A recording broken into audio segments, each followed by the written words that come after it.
This is a population density map of the United States showing where most Americans currently live today. And if you pay attention to the southeastern corner of the country, an interesting pattern appears that's unlike anywhere else in the country. Here, across the states of Georgia, South Carolina, and North Carolina, the coastal areas are very sparsely populated to the point of almost appearing empty. Instead, most of the major populated urban areas in these states are located hundreds of kilometers away from the coast, deep within their interiors, across cities like Atlanta, Augusta, Columbia, Greenville, Charlotte, Greensboro, Raleigh, and Durham. By contrast, the only large settlements located on the coast of these states are Savannah, Charleston, and Wilmington. And yet Charleston doesn't even crack past a metro population of 900,000, while Wilmington and Savannah both have fewer than 500,000 people.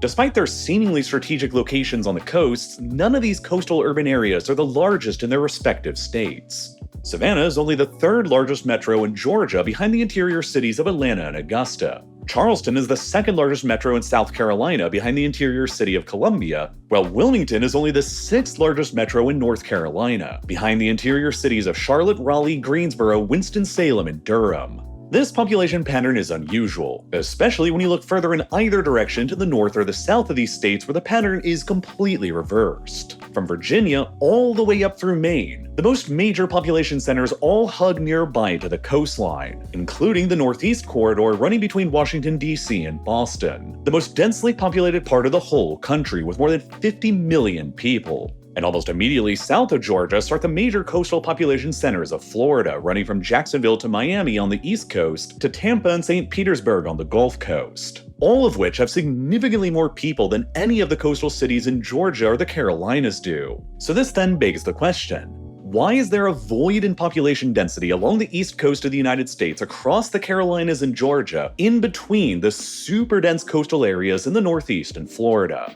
And why do all three of these southeastern states' biggest clusters of people avoid the coast and keep hundreds of kilometers away from it, deep within their interiors? The answers, I found out, are very interesting and probably a lot more complicated than you might have thought at first. The North American continent, like every other one of Earth's continents, can be divided up into different physiographic provinces, which are areas with specific geology, soils, and morphology that are distinct enough to separate them from neighboring areas. In the eastern United States, the most dominant geographic feature that can be found are the Appalachian Mountains, which stretch across the interior of the eastern seaboard from central Alabama through northern Georgia, the Tennessee-North Carolina border, the Virginia-West Virginia border, then up through western Maryland, central Pennsylvania, and northwestern New Jersey, and then further up through New York and across into western Massachusetts, Vermont, New Hampshire, and Maine up into Canada.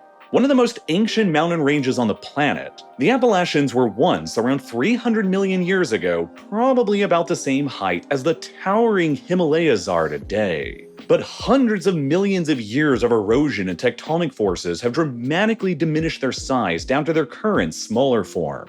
A process that also led to the creation of two present-day physiographic provinces between them and the ocean. The Piedmont region, which are basically the foothills of the Appalachians, where the landscape is largely made up of gentle but easy to traverse rolling hills atop of hard bedrock, and the Atlantic coastal plain, a largely flat, sandy, and often swampy landscape that has been slowly built up over the eons by the vast amounts of sediment deposited from the rivers flowing down from the eroded Appalachians. When you look carefully at the map of these regions, you should notice that the Atlantic coastal plain is very wide in the south through the states of Georgia and the Carolinas, separating the higher Piedmont and Appalachian regions from the coast by hundreds of kilometers. But then, beginning in Virginia, the further north you travel, the more the plain starts to dramatically narrow, all the way up to modern-day New York City and Long Island, where it effectively ceases to exist. In New York City, the coastal plain is so narrow that the foothills of the Catskill mountain range penetrate into the city itself in the Bronx. While way further south in Georgia, the coastal plain is hundreds of kilometers wide.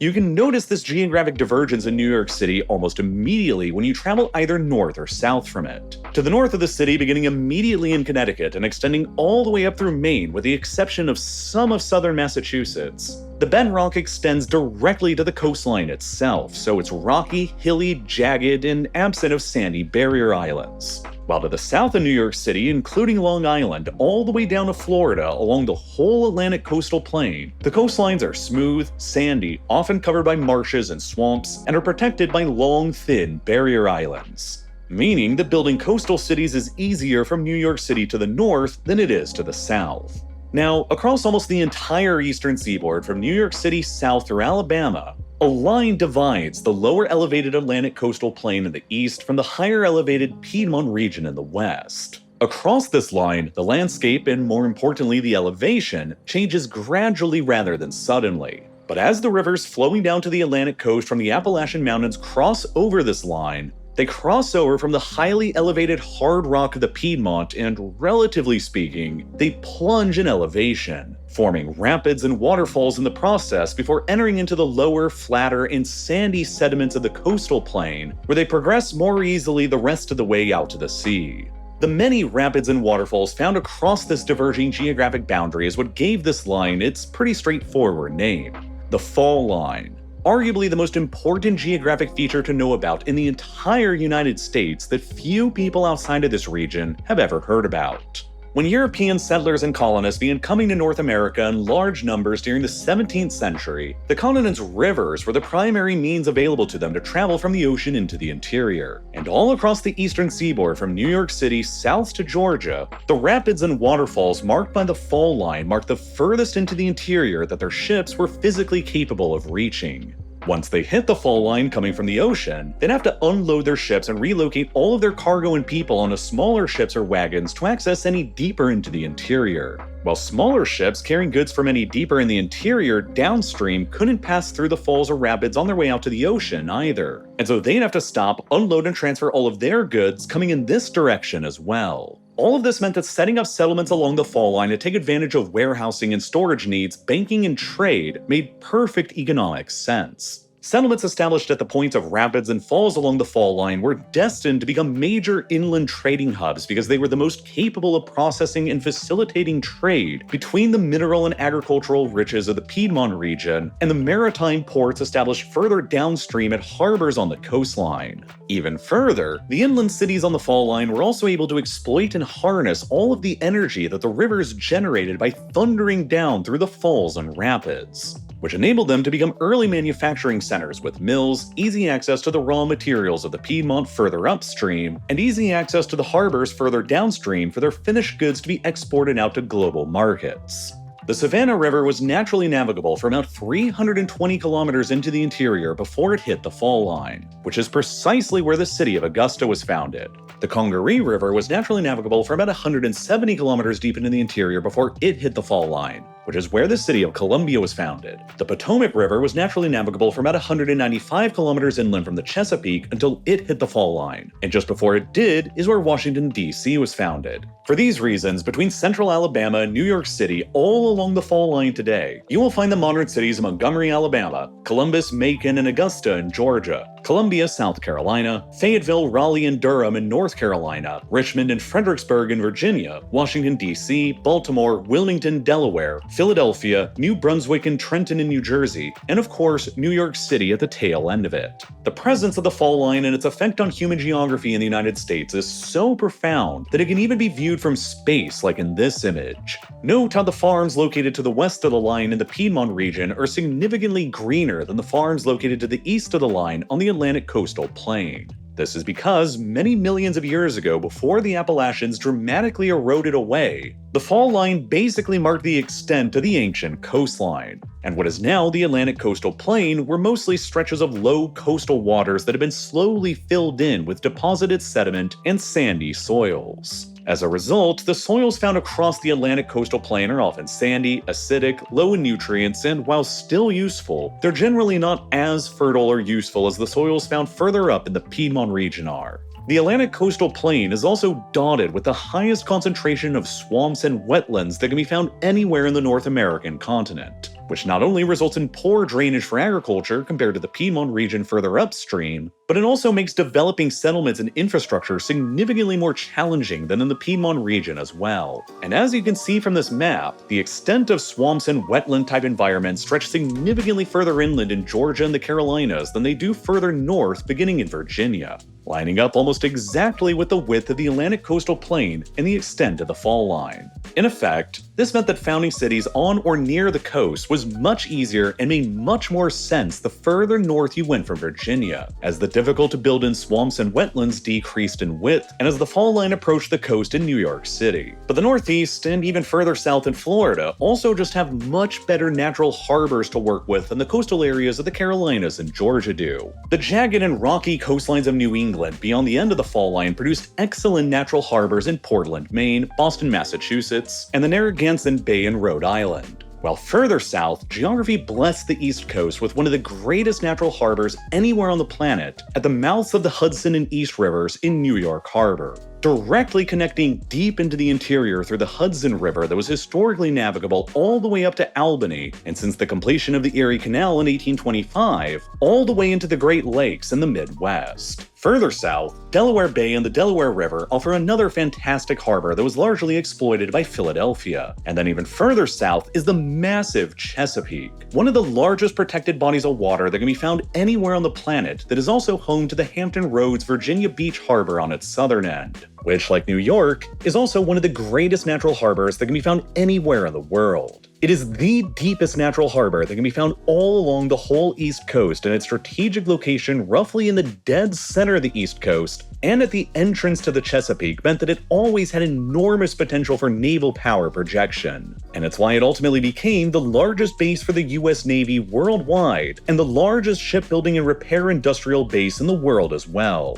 where all of America's nuclear-powered aircraft carriers are currently constructed at. But the Hampton Roads Virginia Beach Harbor is also strategically well located because the coasts of the Carolinas and Georgia further to the south of it are much, much less suitable to building a giant port at. Beginning almost immediately to the south of Hampton Roads are the Outer Banks of North Carolina, a long string of shifting sandy barrier islands that create what is arguably the most dangerous coastline for ships on the planet. Since record-keeping began here about 500 years ago, back in 1526, more than 5,000 ships have sunk in these treacherous waters around the Outer Banks, a number so large that it's earned the region an infamous nickname, the Graveyard of the Atlantic. At the location of Cape Hatteras in the Outer Banks, the coastline of the east takes a sudden and sharp turn north, breaking the generally northeastern direction that the coast previously takes all the way from Georgia. Just off of the coast of Cape Hatteras, where this geographic turn happens at, is where the warm waters from the Gulf Stream flowing up from Florida collide with the cold waters from the Labrador Current coming down from Canada,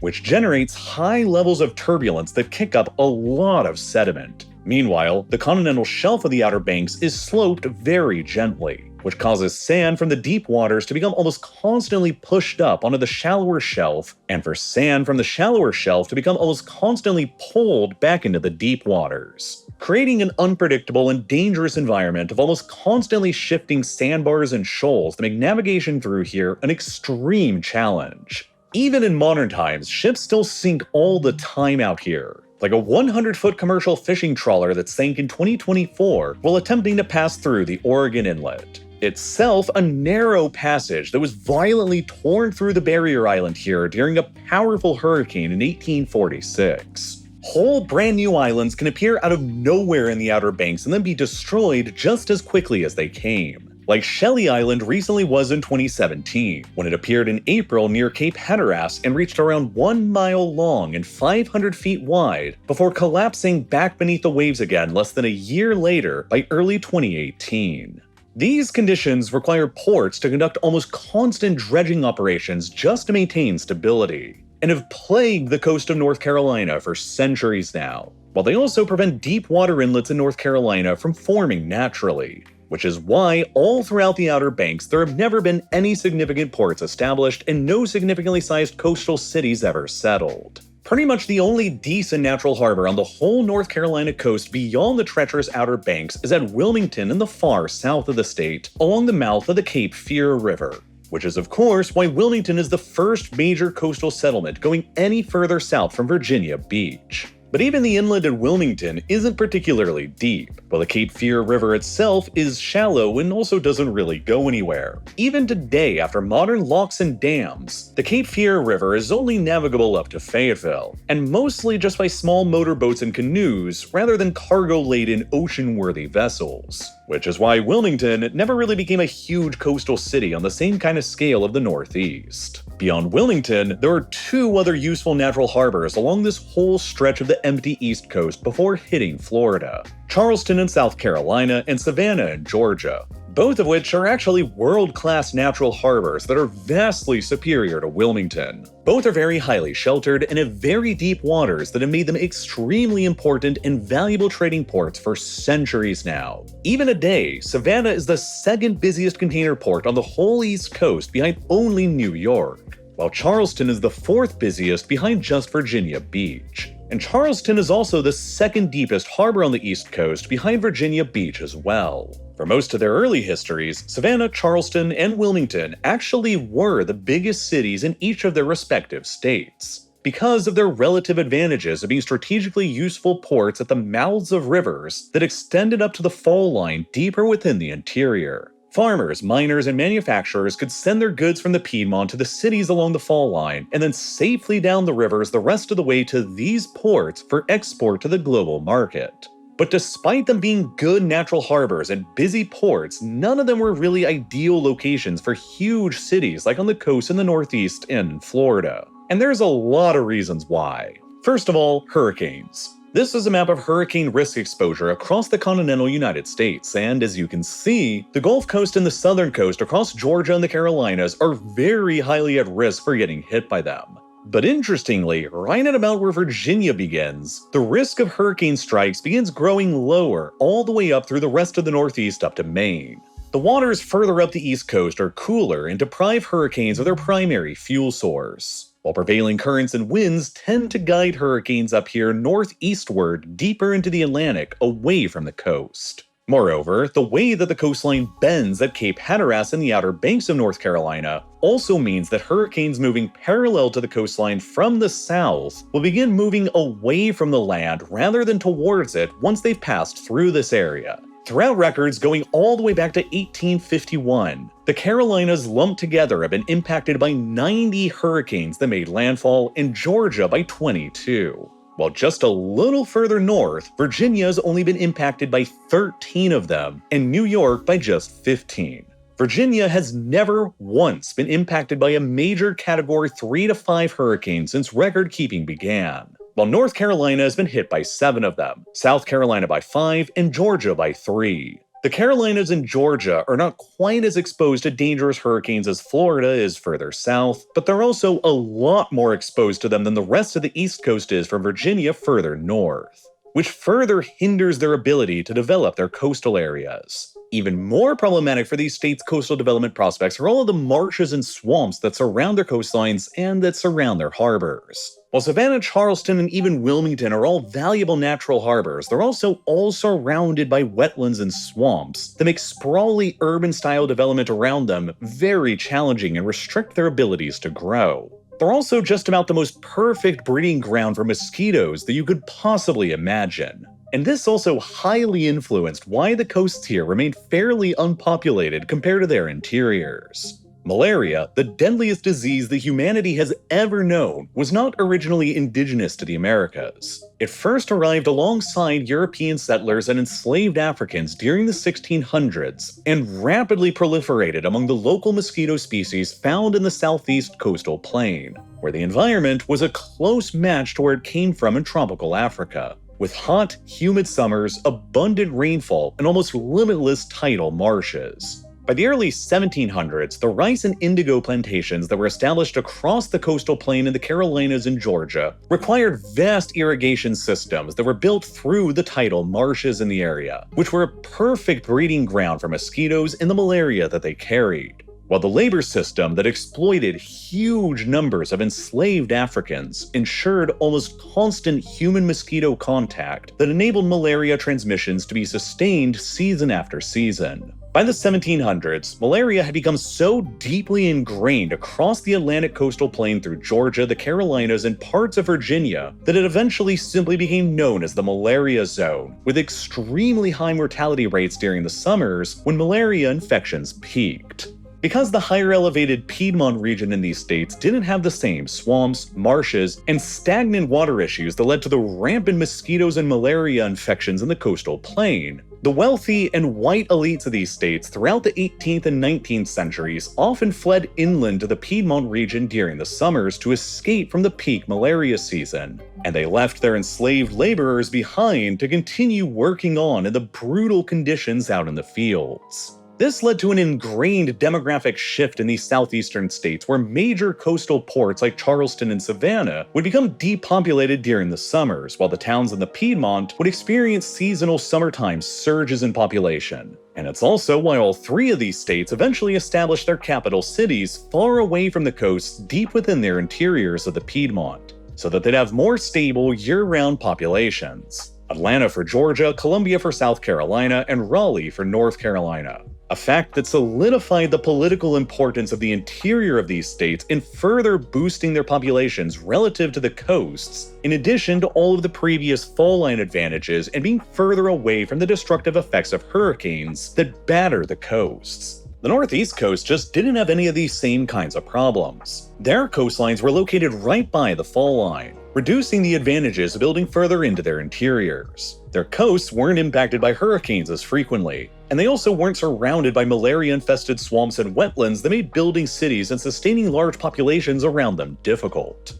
Instead, in the Northeast, the climate worsened as you traveled deeper into the colder interior, while in the Southeast, it was the exact opposite, where the climate actually improved as you left the coasts and traveled deeper into the interior. But a really weird part of this whole story is how malaria never actually affected Florida as badly as it did coastal Georgia and the Carolinas, which isn't really what you'd probably expect at first. Most of that has to do with the fact that up until the mid to late 19th century, Florida was always very sparsely populated by Europeans, and so there wasn't as much of an opportunity for malaria to become ingrained and sustained through constant human interaction the way that it was through slavery in Georgia and the Carolinas. Florida is also an infamously swampy place, but most of its coastal marshes are saltwater marshes, which is less ideal for the specific species of mosquito that most often carries malaria, who prefers fresh or slightly brackish standing water instead. That's a lot more common in Georgia and the Carolinas.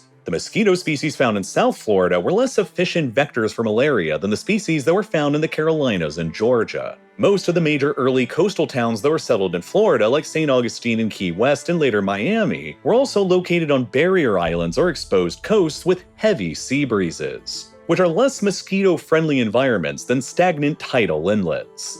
In contrast, Charleston and Savannah were both founded directly among tidal estuaries and rice fields, which meant that the cities themselves sat directly in the middle of mosquito and malaria country. Thus, malaria never ingrained itself to become as much of a menace in Florida the same way that it did in coastal Georgia and the Carolinas. And so it had less influence on the demographic population pattern in Florida than it did in Georgia and the Carolinas as well. Malaria continued being a major menace in these parts of the Atlantic coastal plain throughout the Southeast for generations. The collapse of the plantation economy based on slavery ended after the Civil War in 1865, which led to the abandonment of rice fields and began reducing the mosquitoes' breeding areas. In the late 19th century, quinine became more available that offered treatment for malaria, though not outright prevention, while further urbanization in the Southeast continued reducing the mosquitoes' habitat. As late as the 1930s, though, malaria was still endemic throughout rural coastal Georgia and the Carolinas, and it was still such a problem that the predecessor to the modern Centers for Disease Control, or CDC, was founded in nearby Atlanta in 1946, with the initial, explicitly stated objective of finally annihilating malaria from the southeast coast for good. Through a combination of widespread DDT spraying, habitat modification, and window screening initiatives throughout the late 1940s and early 1950s, Malaria was finally largely eliminated from the southeast for the first time in centuries since the 1600s, which basically means that only about since the early 1950s has malaria not been a constant and pervasive fear throughout this region that had long hindered settlement and development beforehand. Another major reason for the huge population centers in the interiors of these three states has to do with the advent of railroad as well, especially in the case of Atlanta. Up until the 1830s, nothing existed where Atlanta does today at all. At the time, the major settlements were Savannah, and the cities founded along the fall line across the state like Augusta. But at the time, Georgia wanted to rely less on the seasonal nature of its port in Savannah for trade, and so they wanted a railroad that would connect Savannah to Chattanooga, and thus to the Tennessee River and the greater Mississippi River system that would open up Georgia to direct trade with the whole of the Midwest. In order to do that, though, they needed to build a railroad around the Appalachian Mountains that stretched just to the east of Chattanooga and down into far northern Georgia. So in 1837, the initial route they selected for this railroad ran southward from Chattanooga to a terminus in northern Georgia just south of the Appalachian foothills in a relatively level area that they decided would be connected directly to Savannah next. And that terminus just happened to be the site of modern-day Atlanta, making Atlanta quite possibly one of the first major cities in human history to have ever been developed in a completely arbitrary location rather than by its specific geographic features.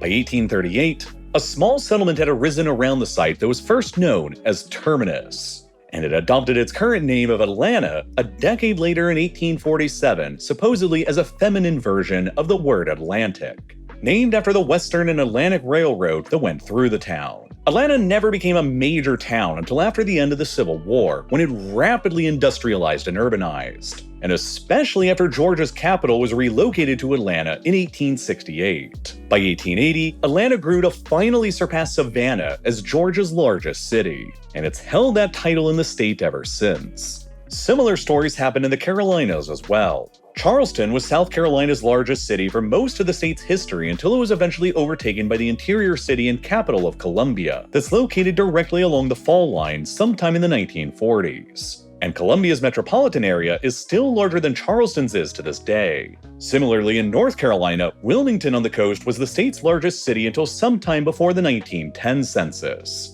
which was the first one that showed Charlotte surpassing it to become the state's new largest city that had several of the same advantages as Atlanta had going for it. Atlanta became the meeting point for multiple railroads connecting it to Savannah and the southeast coast, to Montgomery and the Gulf Coast, and to Chattanooga and the Mississippi River system in the Midwest. It evolved into the primary railroad junction for the entire southeast region and basically became the Chicago for the southeast in the process, which cemented Atlanta's early importance as a major logistics center for the whole southeast region. During the 1950s and 60s, when the interstate highway system was built out, Atlanta once again became a major highway junction on top of its pre-existing status as a major railway junction, with I-20, I-75, and I-85 all crossing through the city. And building on top of both of those, Atlanta was also destined to become a major air travel hub during the 20th century as well. Atlanta is geographically well positioned from an air travel perspective at about the center of the southeastern United States.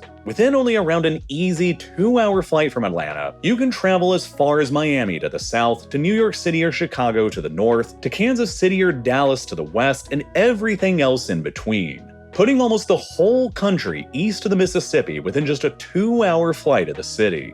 That fact made Atlanta a perfect connecting point for flights traveling between Florida, the Gulf Coast, the Midwest, and the Northeast. While for long-haul east-west flights, Atlanta was close enough to every other city in the east to be a logical stopover point without forcing any exceptionally long detours. And the weather in Atlanta is also ideal for conducting year-round major air operations in too. There's basically a nice, narrow band of area stretching across the interior of the eastern US from central Texas through Arkansas, Tennessee, northern Mississippi, Alabama and Georgia, and western North Carolina. That's sort of a Goldilocks zone that's too far away from the coastline to be severely affected by hurricanes, but not too far north to experience high snowfall winters either. Two events that can both severely disrupt airport operations. Atlanta, Dallas-Fort Worth, and Charlotte international airports are all located within this zone and are all among the top 10 busiest airports in the whole country. It was for these reasons, on top of Atlanta's previous status as the Southeast's primary rail logistics hub, why Delta Airlines selected Atlanta to become their headquarters early on in 1941, and why they steadily turned Atlanta into their global hub of operations. By 1957, Atlanta had already become the busiest airport in America by terms of passenger traffic, a status that it has continually held to this day, and going even further beyond that, Atlanta has also managed to become the busiest airport in the entire world too. And from there, with Atlanta's position as an inland logistics superhub secured, came many, many more businesses and jobs that have made it into a corporate powerhouse today. Today, it features the headquarters of many well-known companies like Delta, UPS, Home Depot, and Coca-Cola, on top of the government's continued use of Atlanta as the headquarters for the CDC, maintaining the city's gravitational pull for jobs and people. So across all three of these southeastern states, the reasons for why so few people live on the coast and why most people live deep within the interiors is a lasting legacy of ancient geology, geography, history, and circumstance. The nature of the fall line and the more mild climate of the Piedmont region encouraged early settlement to move further inland. The swampy marshes and wetlands that became malaria hotspots for centuries heavily discouraged large settlements and development across the southeastern portion of the Atlantic coastal plain up until the mid-20th century, and only further encouraged settlement further inland, and led to Georgia and the Carolinas all relocating their political capitals away from their big coastal port cities further inland early on in their histories. The frequency of hurricanes that batter the coasts here and the unprecedented dangers of the Outer Banks in North Carolina to navigation and coastal development only further solidified this overall trend. And then the advent of railroads and later air travel and highways only further increased the inland trade potential of the cities within the interior, giving them easy connections to markets without having to rely so much on their ports like Savannah, Charleston, and Wilmington. And that, all in a nutshell, is why there is not one single metropolitan area of more than 1 million people on the whole southeast coast today between Virginia Beach and Jacksonville, and why this void of population density continues to exist in this part of the East Coast between the highly populated coasts in the Northeast and Florida on either side of it. Something else you might be wondering about is why the news media today, in general, has seen a pretty significant downfall over the past few years that almost all of us have felt. Media outlets are incentivized to chase clicks in order to increase their revenue. But chasing after clicks means shifting towards more biased coverage of events that's more likely to trigger people's anger in order to capture their engagement. I know that over the past few years, it's gotten harder and harder to cut through this and develop a solid understanding of reality. But that's exactly what this video's sponsor, Ground News, is trying to fix. Ground News is a website and app on a mission to help you better understand the news you see every day. Here's how it works. Each day, they pull in thousands of articles from around the world and organize them by story. And for every story, they provide key information like political bias, reliability, and ownership, all to help you understand why news outlets are saying what they're saying. Take this recent story about the UN declaring for the first time that famine had emerged within Gaza City and was at risk of a rapid spread. The overall coverage of this event was fairly evenly balanced, with a slight tilt towards the left. But Ground News's biased distribution feature identifies how left-leaning sources were more likely to underscore the famine in Gaza as a direct consequence of Israel's blockade and military operations, with language like US-backed siege and gates of hell to highlight humanitarian suffering, while right-leaning sources were more likely to emphasize skepticism toward famine claims by using language like alleged or based on flawed data, while also shifting the blame for the conditions on Hamas's mismanagement. In addition, you can see what the source's ownership structure is, its historic factuality, and its typical political slant, so you can know upfront about any potential biases. But I think that the most fascinating feature of Ground News is Blind Spot, where you can see the major stories that people on the other side of the political aisle are seeing, but you're not. For example, right now, the right is talking about how the US just killed a top ISIS official in Syria, while the left is talking about opioid deaths dropping nationally across Canada, but still rising in Quebec and Newfoundland and Labrador. I genuinely believe that Ground News is a seriously useful tool in today's media environment. I use it all the time myself for research whenever my videos touch on politically charged subjects, which are basically all of them. It's an extremely useful tool for gaining and understanding a nuanced view of the news. And you can get access right now for a whole 40% off when you scan the QR code here on your screen, or follow the link down below in the description at ground.news/reallifelore. And you'll also be greatly helping to support my channel at the same time. So thank you if you sign up, and as always, thank you so much for watching.